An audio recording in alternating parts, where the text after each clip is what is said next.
También un saludo para todas las personas que se conectan en este momento a esta programación. Nos alegra mucho que estén aquí y a ustedes también. Los extrañamos mucho. Entonces los invito a que abramos la palabra del Señor en Colosenses capítulo 1, los versos 15 al 20. 15 al 20. Vamos a leer esta pequeña porción. Hoy solamente voy a compartir los versículos 15 al 18. Él es la imagen del Dios invisible, el primogénito de toda creación, porque en Él fueron creadas todas las cosas. ¿Cuáles? ¿Dónde están esas cosas? En los cielos y en la tierra. Esas cosas están allí. Dice, visibles e invisibles. Sigan conmigo. Sean tronos, sean dominios, sean principados, sean potestades. Todo fue creado por medio de Él y para Él. Y Él, sigan, y Él es ante todas las cosas y todas las cosas en Él subsisten. Dice luego, y Él es la cabeza del cuerpo que es la iglesia. Él que es el principio, el primogénito de entre los muertos, para que en todo tenga la preeminencia, por cuanto agradó al Padre que en Él habitase toda plenitud y por medio de Él reconciliar consigo todas las cosas, así las que están en la tierra como las que están en los cielos, haciendo la paz mediante la sangre de cruz. Padre amado, te doy gracias por esta palabra leída. Señor, que esta palabra cumpla el propósito. Tú dices que la palabra tuya es como la lluvia, aquella lluvia y aquella nieve, dices tú, que desciende de lo alto, que viene a la tierra, que la fecunda, la riega, la hace germinar para que haya semilla para el que siembra y pan para el que come. Y tú dices, así también es mi palabra que sale de mi boca y no volverá a mi vacía, sino que hará lo que yo quiero y se cumplirán los propósitos tuyos en esa palabra. Esta palabra, Señor, que esta palabra cumple el propósito tuyo hoy. Señor, en tus manos yo me encomiendo, Espíritu de Dios, en tus manos yo me suelto. En el nombre de Jesús, amén y amén. Bueno, el tema de hoy y tal vez dentro de 8 días titula ¿Quién es Jesús? Y usted dirá, pastor, yo sé quién es Jesús. A ver, ¿quién es Jesús? ¿Qué sabe usted de Jesús? El Salvador. ¿Qué más? El Hijo de Dios, sanador. Bueno, es una de esas personas de la Trinidad. Bueno, muy bien, podemos seguir hablando acerca de Cristo, pero hoy a través de los textos que hemos leído, de los primeros versículos del 15 al 18, la primera parte, les quiero dejar 3 conceptos acerca de quién es Cristo. 3 conceptos acerca de quién es Cristo. Antes de ello, quiero ubicarlos un poco en el contexto de la carta a los Colosenses. Esta carta dicen que fue escrita por allá, tal vez en el año 50 y algo, otros dicen que en los años 60. Bueno, siempre hay diferentes posturas con respecto a las fechas de algunos escritos, pero quiero decirles, por ejemplo, que esta carta fue dedicada a una comunidad, la comunidad de Colosas. La ciudad de Colosas estaba ubicada en lo que se llamaba Asia Menor, correspondiente, claro está, al Imperio Romano, pero es lo que hoy día se llama Turquía. Turquía, mire cómo han cambiado las cosas, ¿no? Hoy día Turquía es un país que nada que ver con el Evangelio, es más un país islámico de corriente del Islam, porque tal vez algo pasó, ¿no? Los cristianos se durmieron y otras corrientes vinieron y tomaron el control. Esta ciudad estaba ubicada a unos 175 kilómetros al este de Éfeso, que fue otra de las comunidades que Pablo también escribió cartas a esta comunidad. Esta iglesia no fue fundada por Pablo. El fundador de esta comunidad se llamaba Epáfras. Se cree que es el mismo Epafrodito y se llamaba Epáfras. Y este hombre de la Biblia, en el versículo 7 del mismo capítulo 1, dice que Pablo lo describe como colaborador nuestro, dice Pablo, y fiel servidor de Cristo. Esta comunidad no era judía, era una comunidad que se le llamaba paganas, eran comunidades que no hacían parte del pueblo judío. En su mayoría estaba conformada por los gentiles, como también se les llamaba o se nos llama a los que no hacemos parte del pueblo de Israel, eran los gentiles. Y a esa comunidad llegó Epáfras, fundó la iglesia, estableció esta comunidad, pero tiempo después entraron corrientes paganas y los judaizantes, y esa mezcla entre las ideas paganas con el judaísmo formaron una mezcla de percepciones o de corrientes doctrinales erróneas, las cuales Pablo, a través de esta carta, intenta corregir para reencauzarlos de nuevo en el camino hacia Dios. Una de las ideas incorrectas que ellos tenían tenía que ver con la alimentación.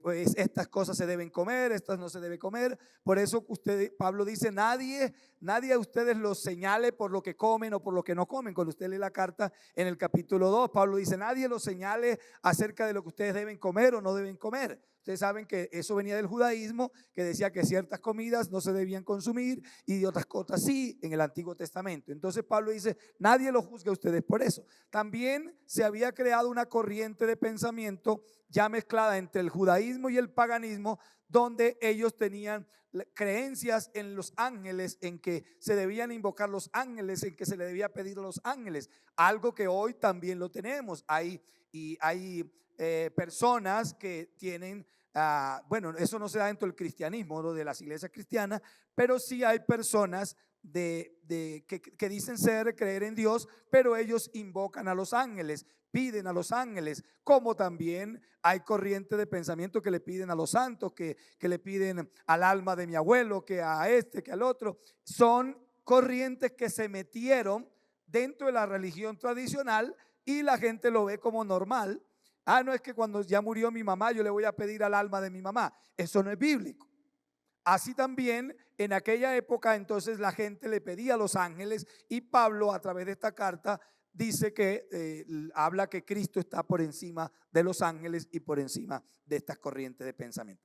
Entonces, con base en esto quiero trabajar el tema ¿quién es Cristo? Y voy a dejarle 3 conceptos basados en este texto bíblico de quién es Cristo. Miremos el versículo 15.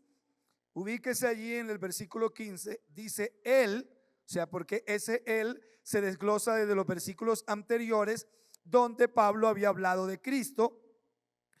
Las últimas partes de los versículos, lo que son versículos 12, 13 y 14, Pablo está hablando de Cristo y dice ahora él, o sea, Cristo. ¿Quién es Cristo? Allí, según esa definición, es la imagen del Dios invisible. ¿Quién es Cristo?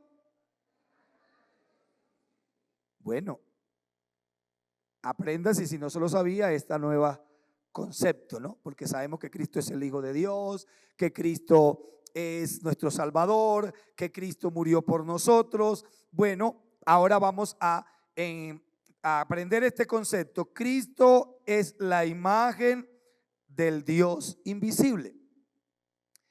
Esa palabra imagen es el griego eikon. Esa es la palabra, digamos, para nosotros es imagen. Esa palabra que fue transliterada del griego al español y se transliteró del griego al español con la palabra eikon. O sea, ¿por qué? Porque cuando nosotros vamos, el idioma, el griego, el hebreo, no se habla de traducción, porque pues no son idiomas que se traducen, sino que se transliteran. Porque usted mira el griego y mira el idioma griego, el chino, el hebreo, el arameo, usted ve un poco de garabatos allí que usted no entiende. Usted ve el inglés y usted no lo entiende, pero sabe que está la A, la B, la C, la D, son las mismas letras de nosotros. Pero usted va al griego y usted un poco de patas allí de palos y usted dice, ¿qué es esto? Esto es un cangrejo que está aquí. O sea, usted ve palitos, pero esos palitos tienen, eso se translitera y se da entonces el concepto ahora en español. Y el concepto en español es eikon, que significa ¿qué? Imagen. Bueno, según la exégesis bíblica, esta palabra eikon tiene dos connotaciones en este contexto, porque es importante que nosotros entendamos que cuando unos términos, así como en el español también, hay lo que se llama las palabras, ¿cuáles son las palabras similares? Sinónimos, que usted las lee y son iguales, aunque a veces, bueno, sinónimos tienen iguales, parecidos significados. Hay las otras que son los opuestos, que se escriben de una manera y se significan de otra manera, de otra forma. Pero esta palabra eikon significa dos cosas. ¿Cuáles son esas dos cosas? Presten atención.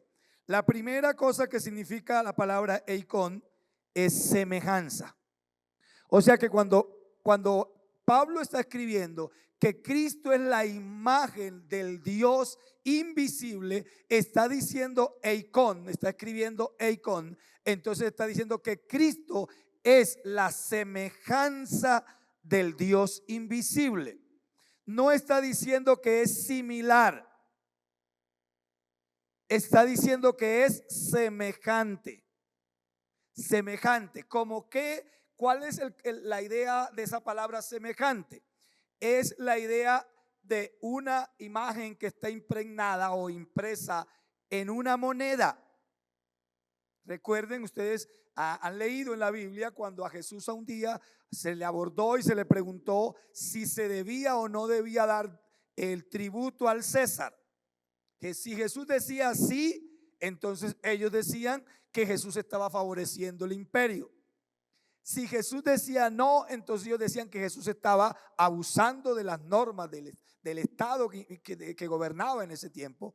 Entonces Jesús ni contestó sí, ni contestó Jesús. ¿Qué hizo? Ni contestó no. ¿Qué hizo Jesús? Por favor, ¿alguien tiene una moneda? Y alguien se metió la mano al bolsillo y le dijo, mire señor, ahí tengo esta moneda. Jesús miró la moneda y preguntó, ¿de quién es esta imagen? ¿Qué le respondió el público? Del César. Ahora, ¿qué le respondió Jesús? Dad al César lo que es del César. Paremos allí. ¿Qué le está diciendo Jesús? Si esta moneda tiene la imagen del César, deben pagar tributo al César. Esa moneda, la imagen que tiene la moneda es la imagen del César. Entonces está dentro del gobierno del César, y como está dentro del gobierno del César, ustedes deben regirse a las leyes del gobierno del César. Pero luego dice la segunda parte, ¿cuál fue? Dad a Dios. Nosotros no hemos entendido esto.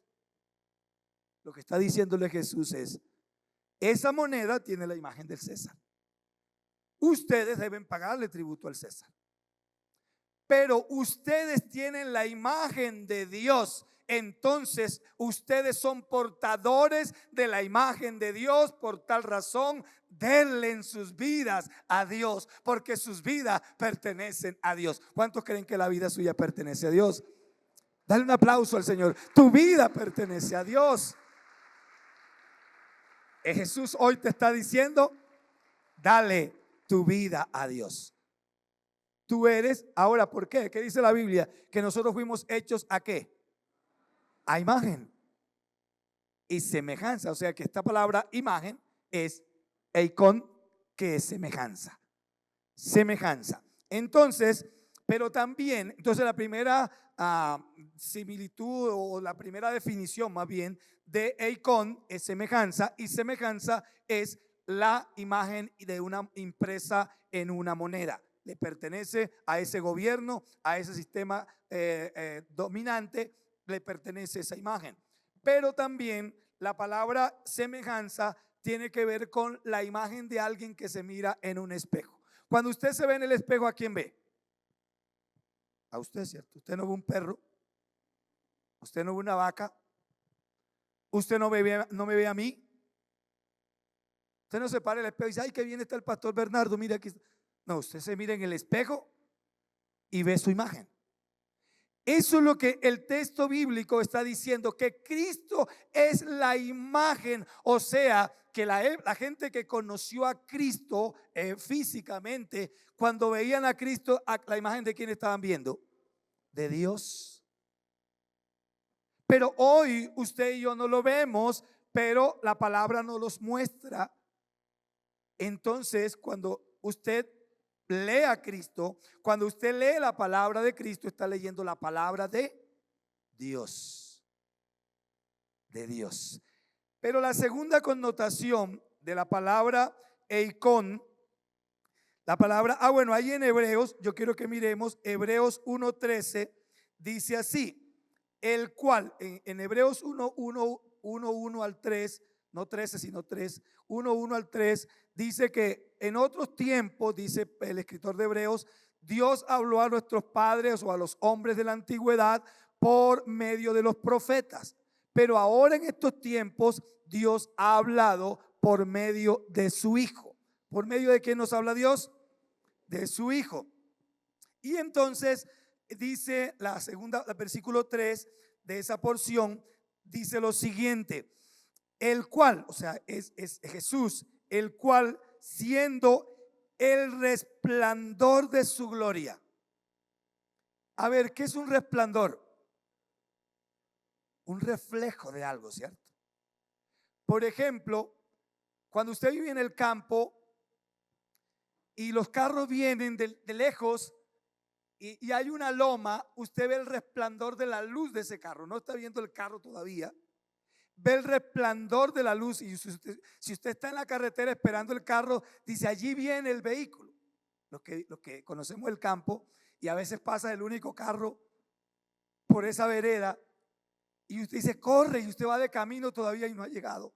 Dice, andemos porque allí viene el carro. Usted no lo ha visto, a veces ni lo ha escuchado. ¿Qué vio?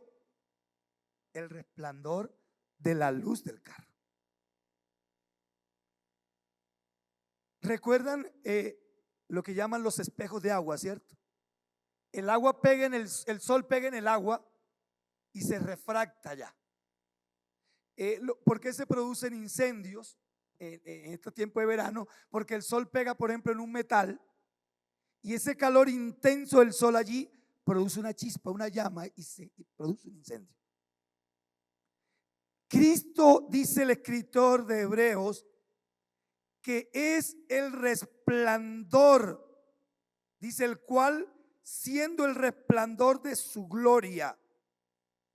O sea que Cristo vino a mostrar la gloria del Padre, el resplandor de la gloria del Padre. Pero ¿qué más? Dice, la imagen misma de quién. O sea, no solamente Cristo no vino a mostrar la imagen física de Dios el Padre, porque Dios el Padre es espíritu, y Dios el Padre como espíritu, como ser espiritual, no tiene un cuerpo como tú y como yo. Aunque haya habido momentos en que Él se haya manifestado visiblemente, lo que se llaman las expresiones teológicas, las teofanías, o en relación a Cristo, las cristofanías, que es una manifestación corporal de Dios, pero no es la esencia de Dios, es simplemente una manifestación de Dios. Porque la Biblia dice que nadie puede ver a Dios y seguir viviendo. Dios ha dejado ver ciertas manifestaciones de Él, pero en Cristo es dice el texto bíblico, es la imagen misma de su sustancia. en términos alimenticios de la cocina, ¿qué es una sustancia? Lo que da el sabor, ¿cierto? Usted dice, usted toma una carne de pollo y lo pone allí y dice, voy a hacer un consomé, a sacarle la sustancia, como la esencia del alimento de ese pollo. Y qué rico, ¿cierto? Usted le da un consomé de pollo y eso levanta muerto, dicen, ¿no? Levanta muerto. Bueno, Cristo vino a levantar muertos. Él es la sustancia misma de Dios. Eso es Cristo. Es la sustancia misma de Dios. Y quiero que ustedes hoy salgan con esa idea. Cristo es la sustancia misma de Dios. O sea, cuando está diciendo que la sustancia misma de Dios, significa que todo lo que tiene Dios el Padre, lo tiene Dios el Hijo, a excepción del cuerpo físico que Cristo trajo como hombre, que no lo tiene el Padre.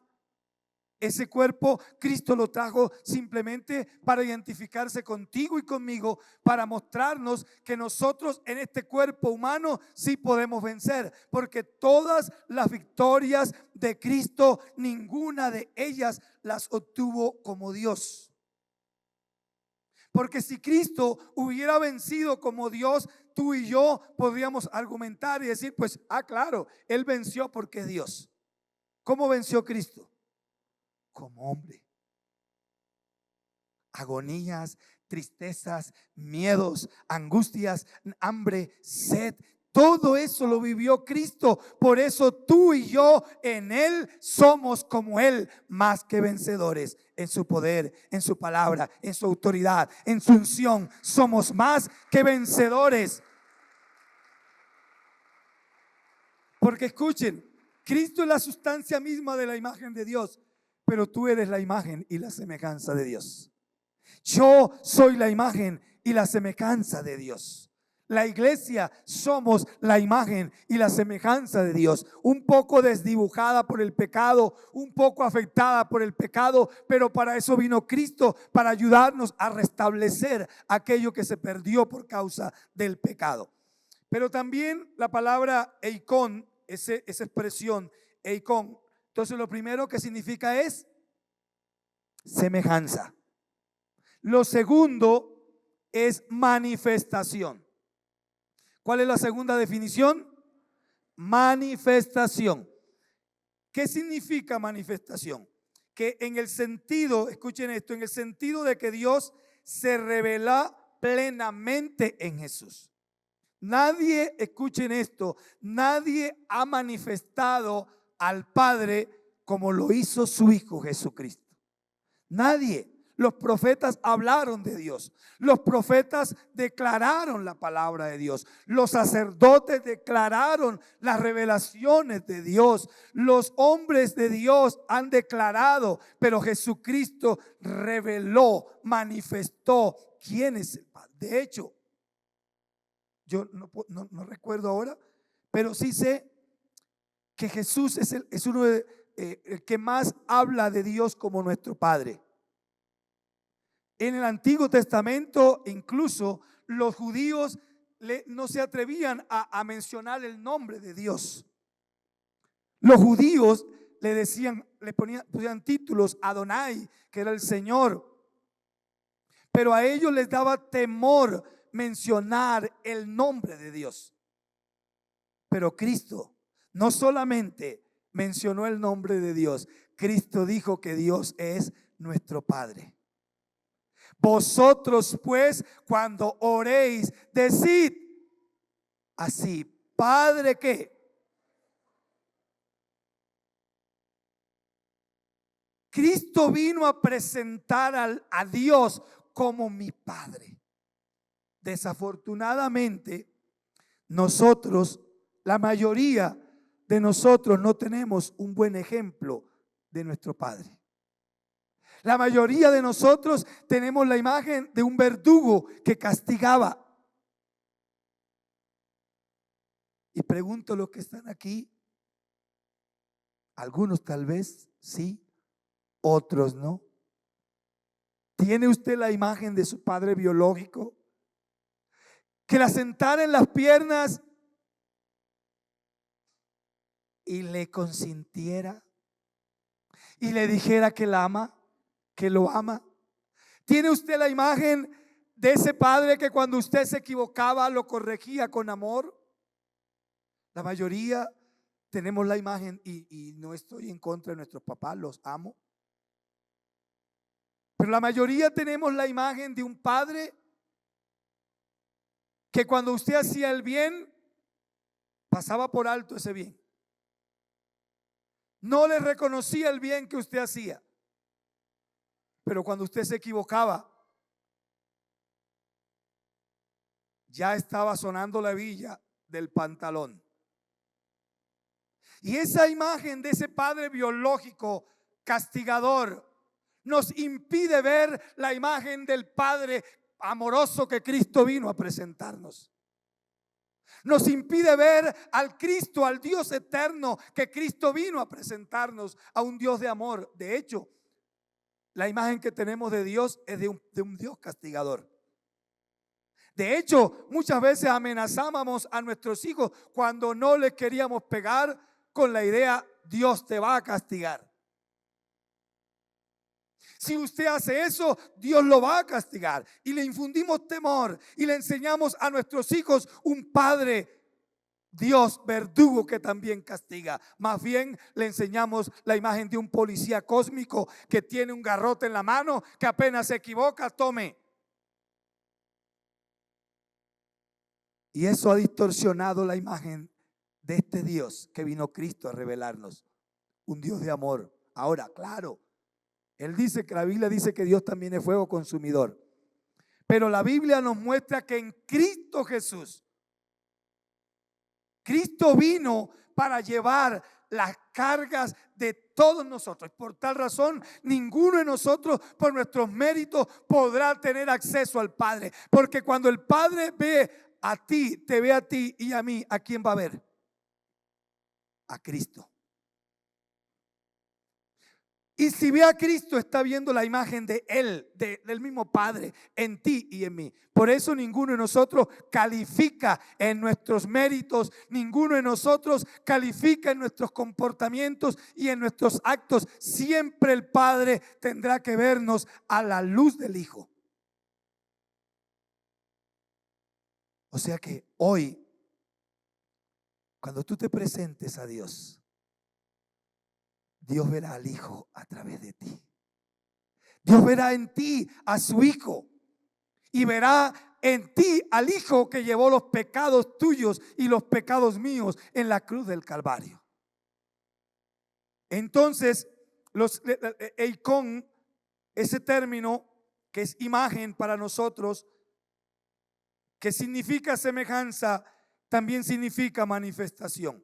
Y Juan 1:18 dice: a Dios nadie le vio jamás.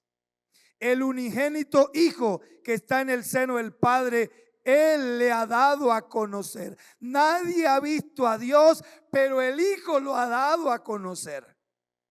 Escucha esa frase: nadie ha visto a Dios, pero el Hijo lo ha dado a conocer. Por eso el Hijo es la imagen del Dios invisible.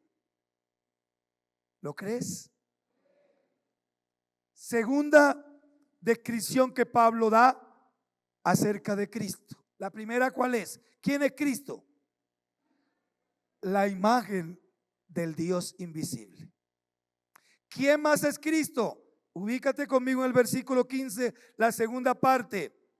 El primogénito de toda creación. ¿Quién es Cristo? El primogénito de toda creación. ¿Qué significa esto? Si estamos hablando del primogénito, para nosotros, ¿qué es primogénito? El primero. O sea, si dice que si lo interpretáramos equivocadamente, Cristo es el primogénito de toda creación, estaríamos diciendo Cristo es el primero en ser creado. Pero eso es un error doctrinal. Si Pablo hubiera querido enseñar que Cristo era el primero en ser creado, hubiera usado la palabra el que es protoctistos, la que está arriba, protoctistos. Pero Pablo no usó esa palabra. Protoctistos significa primero en ser creado. Primero en ser creado. Pero Pablo no usa protoctistos, sino protótocos. Protótocos. Y protótocos tiene las siguientes connotaciones. Pueden presentar la lista allí. Protótoco significa delante, delantero, parte delantera, enfrente, sobre, anterior, destacado, mejor, jefe, capitán, más alto, superior, antiguo, privilegiado, el que tiene el derecho, primero de todos, primero en honor, primero en posición, el que tiene la preeminencia, principal en importancia, orden o rango, preferido, el que está ante todo, heredero, hijo principal o primero en rango. Mire una sola palabra. ¿Cuántas connotaciones tiene ese término el término protótocos? Protótocos. 24 definiciones.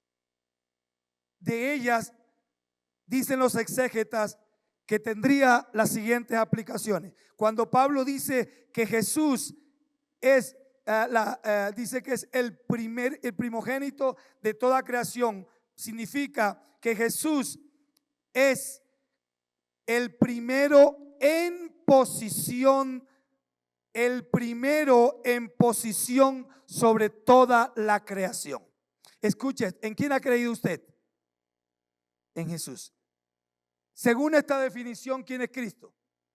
El primero en posición. O sea que no hay nadie, ni en los cielos, ni en la tierra, ni debajo de la tierra, que tenga una posición superior a la de Cristo. Usted ha creído en alguien que tiene una posición superior a la de los gobernantes de la tierra, superior a los espíritus angelicales y superior a las fuerzas demoníacas.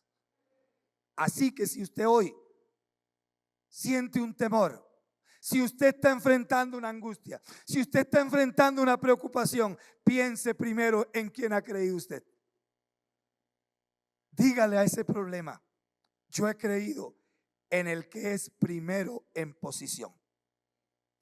Es como cuando hay una carrera de automóvil y primero, el día antes, hay como una competencia a ver quién sale primero. Y ese que en la competencia previa sale de primero, lleva la ventaja, aunque haya otro más hábil que se la arrebate.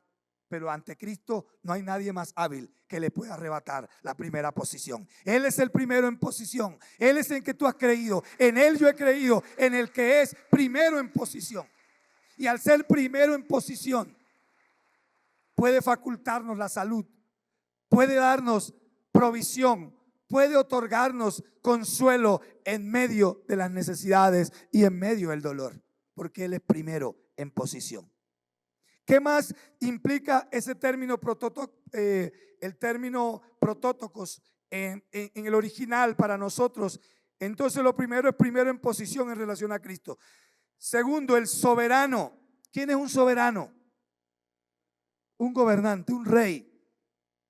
¿Sabes qué? Cristo es el gobernante de gobernantes.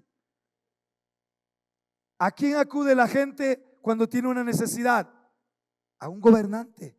Si tú necesitas arreglar las calles, ¿a quién vamos? Al alcalde local, ¿no? Mire que las calles, ese alcalde local hace sus gestiones, pero va usted ante alguien que tiene una posición más alta, pero ante alguien que tiene una capacidad de gestión y de gobierno para hacer y suplir esa necesidad. Bueno, nosotros tenemos a Cristo como nuestro soberano. Cristo es nuestro soberano. ¿Qué más significa ese término en relación a Cristo? Significa que Él es el heredero de todo. Escuchen esta frase: el heredero de todo. Pero no es un heredero egocéntrico, egoísta. Es un heredero que heredó, le arrebató al enemigo lo que el enemigo le había quitado a Adán y a Eva. Y ahora él se constituyó en el único heredero de todo lo que el Padre tiene. ¿Usted lo cree? Ahora, ¿para qué? ¿Para él acapararlo? No. Él, ahora, el Padre por medio de él nos adopta. ¿Qué somos nosotros espiritualmente hablando? Hijos adoptivos. ¿Por qué adoptivos? Porque perdimos la legitimidad cuando caímos en pecado. Pero es como cuando usted va al bienestar y quiere adoptar un niño. Y usted dice, yo quiero ese niño, yo quiero esa niña. Y empieza a hacer las gestiones legales y le otorgan a ese niño. Y usted es un millonario.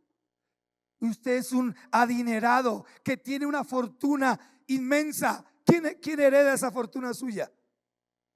Ese hijo que usted adoptó. Dios es el soberano, Él es el dueño de todo, pero Cristo es el heredero de todo, pero Él ahora, al adoptarnos, nos comparte porque nos hace hijos de Dios. De nuevo volvimos a recuperar el hecho de ser hijos de Dios por medio de Cristo, y ahora somos juntamente con Cristo herederos, herederos de esa riqueza, herederos de la riqueza que nadie nos podrá quitar, la salvación eterna. Todas las demás riquezas se pierden con la muerte, pero la salvación eterna va con nosotros hasta la eternidad.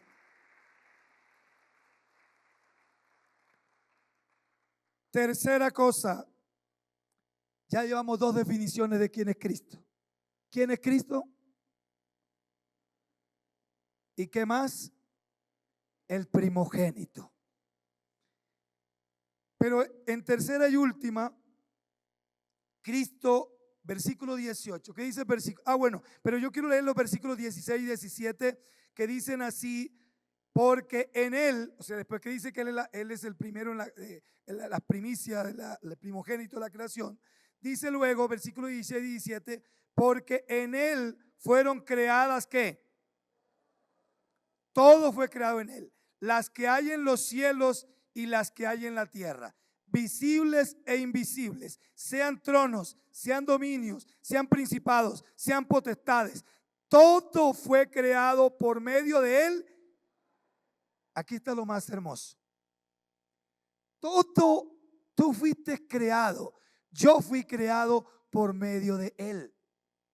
Esa naturaleza hermosa que vemos fue creada por medio de él. Pero no solamente fue creado por medio de él, sino para nosotros. No nos pertenecemos a nosotros mismos. Si somos verdaderos cristianos, no nos pertenecemos a nosotros mismos. Le pertenecemos a él. Fuimos creados por él y para él. La pregunta es, ¿estamos viviendo para Cristo? Si somos para él, ¿estamos viviendo para él? Mis decisiones yo las tomo porque las consulto en él y porque recibo la aprobación o la desaprobación de él. O mis decisiones yo las tomo como a mí se me da la gana. Entonces, el versículo 18 dice: y él es la cabeza del cuerpo, que es la iglesia. ¿Qué representa la cabeza para el cuerpo? La principal, es el comando. Todo el comando de operaciones de este cuerpo está aquí. ¿Puede vivir un cuerpo sin cabeza? Un cuerpo puede vivir sin brazo. Un cuerpo puede vivir sin piernas. Un cuerpo puede vivir sin ojos, sin oídos, sin voz. Pero un cuerpo no puede vivir sin cabeza. Cristo es la cabeza de la iglesia. Iglesia, nosotros debemos sentirnos inmensamente privilegiados Y a veces somos tan necios que pasamos nosotros como que tratando de llevar, de ser cabeza, de ser la cabeza nosotros, y nos volvemos cabezones. Porque si verdaderamente nosotros le permitiéramos a Cristo que fuera cabeza, nuestra vida sería muy bonita. Porque ¿eso qué significa? Yo le he dado 3 descripciones que implicarían si Cristo es la cabeza. Si Cristo es la cabeza, significa que Él es el que nos dirige.